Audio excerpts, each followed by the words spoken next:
I'm just going to wait for these guys to sync up for a second. So, hello, whoever joined from TikTok or Instagram. And I better hit record on Reaper before I forget. Check, check, check. Good, good, good.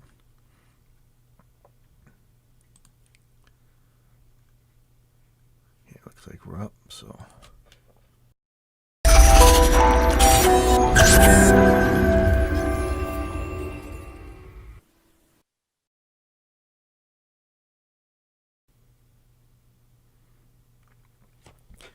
Welcome to Evidence-Based Audio Engineering and Education, number 137, and this one I'm calling the T-shirt myth. All right, so let me get to what we got. First of all, I know most of you guys don't care, but I kind of do. There's no Helix 3.2 firmware update yet, but a lot of positive talk from the PodGo community. I've been watching, whatever new models that they get is probably what we're going to end up getting. I'm hoping that, of course, they fix the MIDI bug, the auto engage. I'm calling it a bug. I know there's some debate about that. It does look like the PodGo update's going good, so hopefully that's coming on for us. Okay. Something crazy happened over at the True Believers forum, GS. Somebody posted a thing called a thread, Analog Gear Tests, Measurements, Analyzers, Plugin Doctor. Plugin Doctor is a tool. I think DDMF makes it. Let's see if I can find it. I have it here. I think we've talked about this several times on the program, actually, but it's pretty handy. It's a way to test frequency response, compression curves, things like that, distortion, noise on VST plugins without having to go out and back in, which is, again, routing that we talk about all the time on this show. But it's a really cool plugin. So this guy actually went and did some actual measurements, which we know from how many episodes of this show, people don't like evidence. They don't like when you actually measure things and you put their claims to the test. And especially not on this forum. You do hear talk from time to time. There's an ABX test, and there's a couple good spots. Vin Curigliano's on there. But, in general, these are true believers on this forum. So, this guy, DM Paul 18, a lot of topics occurred about testing plugins, so I would like to share some similar tests of analog hardware to compare. Feel free to add your own. And he started putting his own, looks like a Golden Age project compressor. He ran it through there, talked about the signal path using Audient ID44. And then, of course, what do you expect you're going to hear? Somebody answers back, I don't know, outside of checking for the correct functioning of gear according to the specs or for troubleshooting, in my opinion, the significance of many measurements is rather modest, at least for most hobbyists. It's difficult to interpret and thus classify the measurement results to compare them and place them in the context of meaning. If you get the chance, measure the frequency response of a vintage tube LDC with cardioid characteristics off axis, then compare it to your modern SDC. I guarantee you'll feel immediately sick.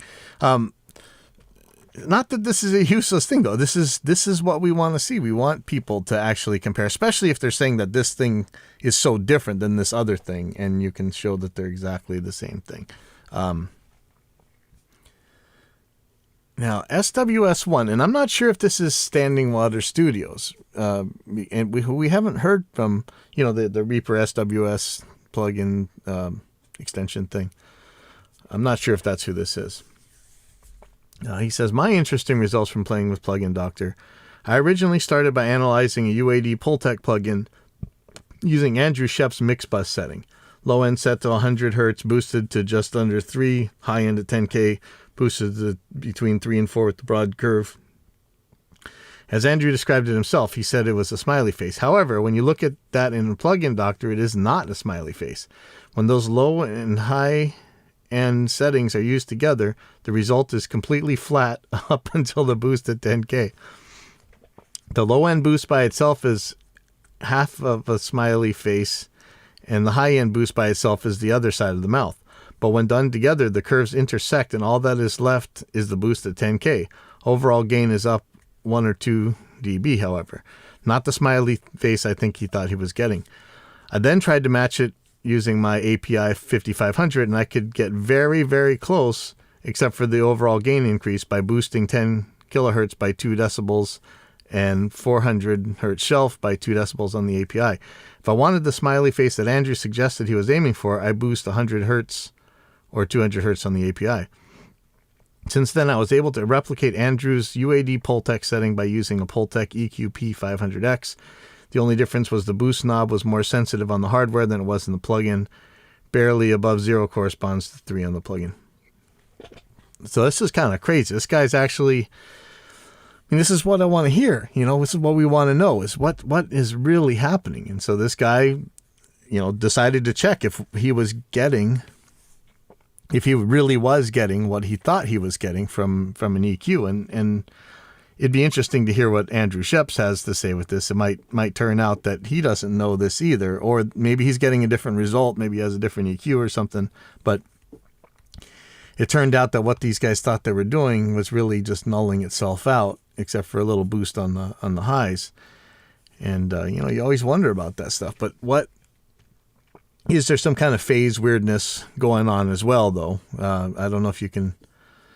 I'm still so confused by phase issues myself. I'm sorry about that, guys. I know we talk about it a lot, and practically we're able to get around it. I show you ways that we can deal with any kind of phase issues with microphones, anyways that we really get concerned with. But the way it actually affects the sound and stuff, maybe that EQ is doing something that's not showing up as a frequency response, but more as a phase response. I wonder. We should go take a look at that. That's actually something we should figure out. But it's really neat that this guy said, I'm not just going to believe that these things are different magical devices. I'm going to actually run through some of my gear, test it out, and see if I can match it. And it's kind of Ethan Winery, huh? Anyway, I'd love to see people contributing to this. And I think the results we got for a couple shows, remember way back in the early days of this show, I know way back, it's like 2 years or whatever. I have a ton of these from testing a lot of converters and mic preamps and things. So hopefully you can get these to them. Okay, and then other thing here was it's from The Guardian. I know. But the title is "Streaming was supposed to stop piracy. Now it's easier than ever." And it looks like it's by some guy named Alex Hearn. So he says, with new streamers constantly launching and lockdowns changing watching patterns, film and TV piracy is mounting a comeback. Can anything be done? That's interesting that these things mounting a comeback was, did it ever really go away? I mean, what did that even mean? I'm in this internet culture, and I don't remember.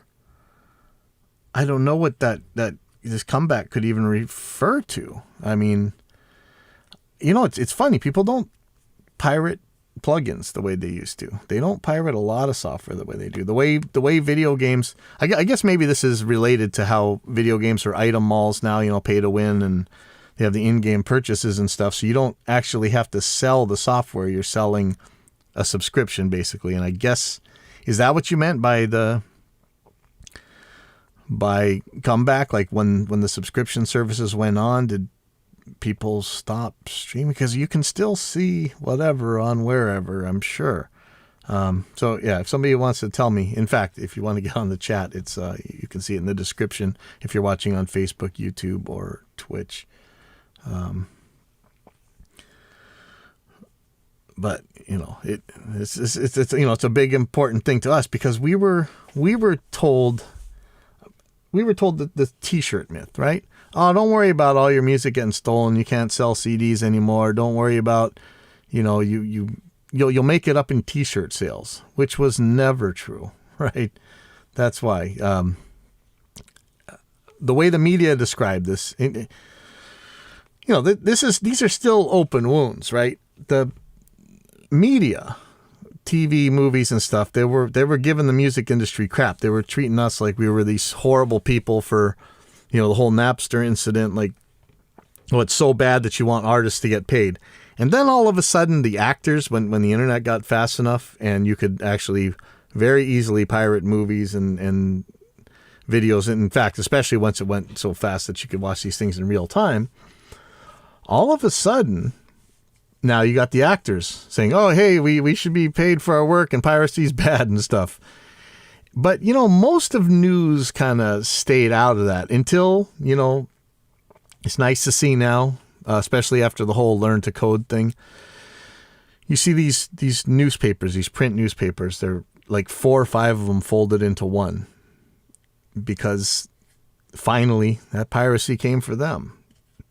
Now they were making fun of us this whole time. I think they were the ones from beginning to end until I don't even know if they're done making fun of us for it, but at least they get to feel it now. Anyway, so all that it's still like I say, it's still an open wound. So I'll just read some of this. In the 2000s, I arrived at university to vast libraries, thousands of strangers, and the richness of academic life, plus a gigabit broadband connection that would be used downloading pirated versions of every piece of entertainment ever made. In between essays, I watched classic movies, I listened to vast discographies, binged the entire run of Buffy the Vampire Slayer. We are living in a golden age of streaming. Netflix, Disney Plus, Amazon Prime Video, and Apple TV Plus are pumping out award-winning shows. Britain's public service broadcasters have more box sets than you consume in a lifetime. Anime, BFI, Sky's History. Basically, we have all kinds of streaming stuff now. But as the new releases keep coming, the bills start growing. If your interests are decidedly mainstream, the basic tier is the largest paid-for streaming service in the UK. The aforementioned US Giants plus US Sky Now will cost you about £40 a month. Drop any one of them and you will inevitably miss out on the pop culture craze of the month. No Now TV means no White Lotus, whatever. So it is no wonder that an increasing number of viewers are turning or returning to less legitimate services. In 2021, we were no longer reminded that we wouldn't steal a car on anti-piracy adverts, but piracy never went away, and now it's more appealing than ever. Now it's more appealing than ever? Oh. Piracy was meant to follow the path set by the music industry, where technological change initially enabled new forms of copyright infringement, then spurred rejuvenation, settling into a new equilibrium. Did we really want to talk to Spotify artists about whether they'd rather be selling CDs right now than the millionth of a penny they're getting off of Spotify? Sent 2 of a. I have no idea how to accept a request to be in a live video. How does that work? I'm scared to press that thing. Sorry. Anyway, let me go on with this. But yeah, hey, you guys. Napster and then peer-to-peer file sharing were the innovations that rocked music. Global recorded music sales peaked in 1999 at 25.2 billion, then bottomed out 14 years later at barely half that. Illegal downloading wasn't just cheaper than buying CDs, it was also more convenient than traipsing to the high street. But music streaming arriving with the launch of Spotify changed everything. Streaming meant instant access and a better user experience than piracy. Where legal downloads peaked at 27% of the industry's total revenue in 2014, last year streaming music made up 62% of music revenue, with 2020 seeing the highest earnings since 2003. What else are you doing besides streaming, I wonder? I mean, there's a couple things, but can't imagine it would be that much. Yeah, sorry, oh man, that's a bummer. I wanted to try that joining thing. Sorry about that.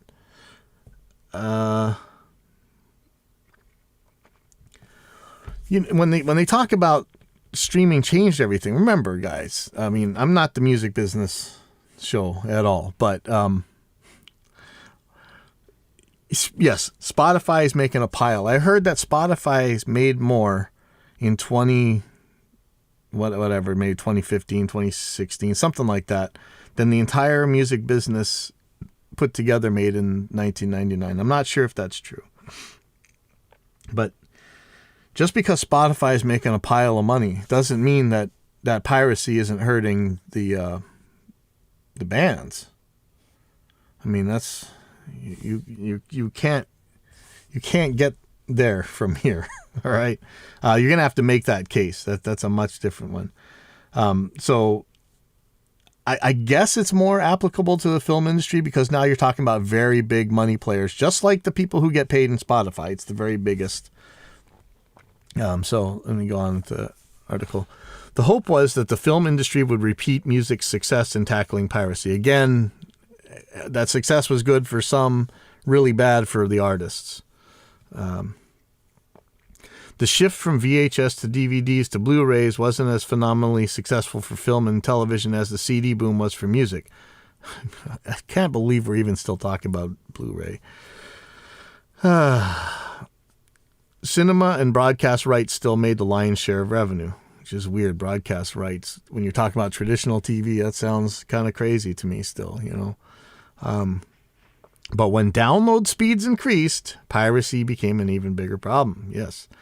In any phase of technological development, you can see rapid changes in the illegal market, which are quicker than the changes in the legal market, says Kieran Sharp, chief executive of UK anti-piracy group FACT, of the You Wouldn't Steal a Car adverts. If you don't continually fight the pirates and those stealing your content, it's going to be a bit of a free-for-all. Video piracy, which had been a matter of low-level criminal gangs selling counterfeit DVDs on the street when Sharp joined FACT, boomed in the late 00s. Oh, God, but they still selling DVDs? I guess. Did I still have DVDs 20 years ago? I think I did. The legal market quickly responded. Former DVD subscription service Netflix began streaming in January 2007, while BBC's iPlayer launched by the end of the same year. It seemed the video industry would follow the music's path: disruption, response, equilibrium.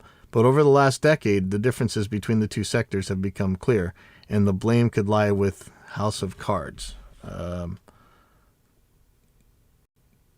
have no idea what that... We could go to that if you want, but... I don't like how they're saying there's an equilibrium. Right? Do we have an equilibrium? Like, it's not the equilibrium we want. We may have an equilibrium, but again, like, it's not what the majority of artists would be loving to see. But it does seem like we finally come to peace with some stuff. I mean, what else can we do?